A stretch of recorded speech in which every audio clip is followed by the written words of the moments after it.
एक शहर में सोम्या नाम की बहुत प्यारी लड़की थी। सोम्या बहुत समझदार थी, पर वो पैरों से अपाहिज थी।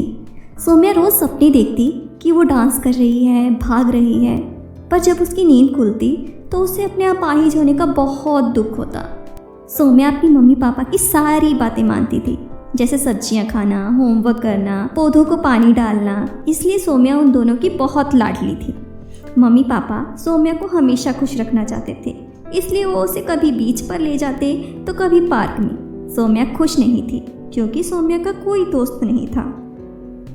एक दिन की बात है, सोम्या अपने क्लासरूम में बैठी थी और उसका ध्यान बाहर खेल रहे बच्चों पर गया।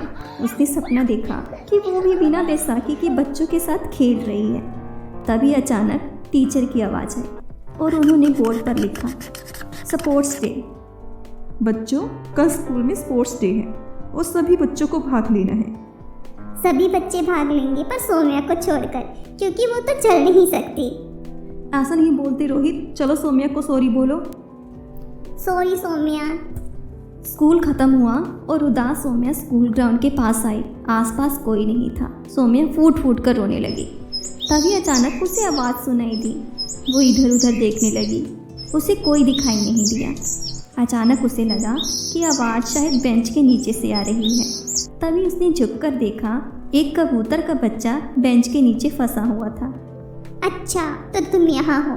तुम शायद इस घोंसले से गिरकर यहाँ पर फंस गए हो। चलो मैं तुम्हारी मदद कर देती हूँ। सोम्या उस नन्हे कबूतर की मदद करने लगी। उसने उसे प्यार से उठाया और उसे बेंच पर रख दिया। चलो अब तुम अपने घर जाओ। अपने बच्चे को देखकर कबूतर की माँ बहुत खुश हुई। शुक्रिया, तुम बहुत अच्छी हो। तुमने मेरी और मेरे बच्चे की मदद की। मैं तुम्हें तोहफा देना चाहती हूँ। ऐसा बोलकर मम्मी कबूतर घोंसले के अंदर चली जाती है और अंदर से गोल्डन जूते लाती है। इन जूतों का क्या करूँगी मैं तो अपाहिज हूँ। ये जूते मामूली जूते नहीं हैं, जादुई जूते हैं। इन्हें पहनकर तुम चल सकोगी, दौड़ सकोगी और जो चाहो वो कर सकोगी। सोम्या ने जैसे ही जादुई जूते पहने, वो अपने पैरों पे सचमुच चलने लगी। सोम्या बहुत खुश हुई जूते पहनकर।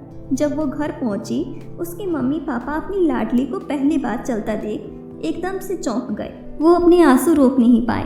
मम्मी पापा, मैं चल सकती हूँ। पर कैसी? इन जादुई जूतों की वजह से। मैंने नन्हे कबूतर की मदद की तो मम्मी कबूतर ने मुझे जादुई जूते तोहफे में दिए। अगले दिन सोम्या स्कूल पहुंची और सभी लोग सोम्या को देखकर चौंक गए।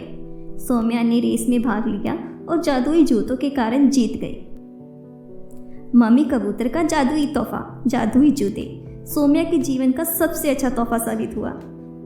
इसके बाद सोम्या के पैर कभी नहीं रुके। भागती, नाचती, वो भी बिना किसी की मदद के।